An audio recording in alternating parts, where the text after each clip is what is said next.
10 tahun, pria ini setia jaga amanah Enchalene Sondah. Siapa sangka selama di penjara, ternyata ada sosok pria yang setia menunggu mantan anggota DPR RI tersebut keluar penjara dan selalu menjaga keamanan Said. Dialah Ignatius, adalah sopir yang sebelumnya selalu bersama Enzi saat belum ditahan. Diam-diam ada sosok bernama Ignatius setia menunggu Enchalene Sondah selama 10 tahun lamanya. Kini keduanya kembali bersama. Siapa sosok itu?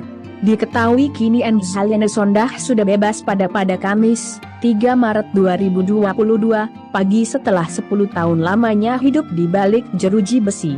Merasakan kebebasan, Enzi juga bertemu dengan orang-orang spesialnya, salah satunya adalah Ignatius. Ignatius adalah sopir yang sebelumnya selalu bersama Enzi saat belum ditahan.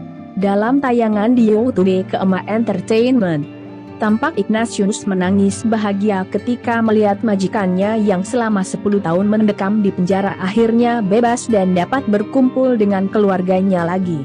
Ignatius menceritakan kepada Enchalene Sondah bahwa ia sempat ditawari pekerjaan oleh anggota DPR RI saat istri Ajima Said mendekam dalam penjara. Waktu ibu jadi tersangka, ada anggota DPR RI yang sempat nawarin saya, ujar Ignatius. Karena mendapat amanah dari Enchalene Sondah, Ignatius pun menolak. Ia lebih memilih untuk menjalankan amanah dari Enchalene Sondah. Amanah yang diberikan Enchalene Sondah kepada sopir pribadinya adalah menjaga dan selalu mendampingi putranya, Keanuma Said.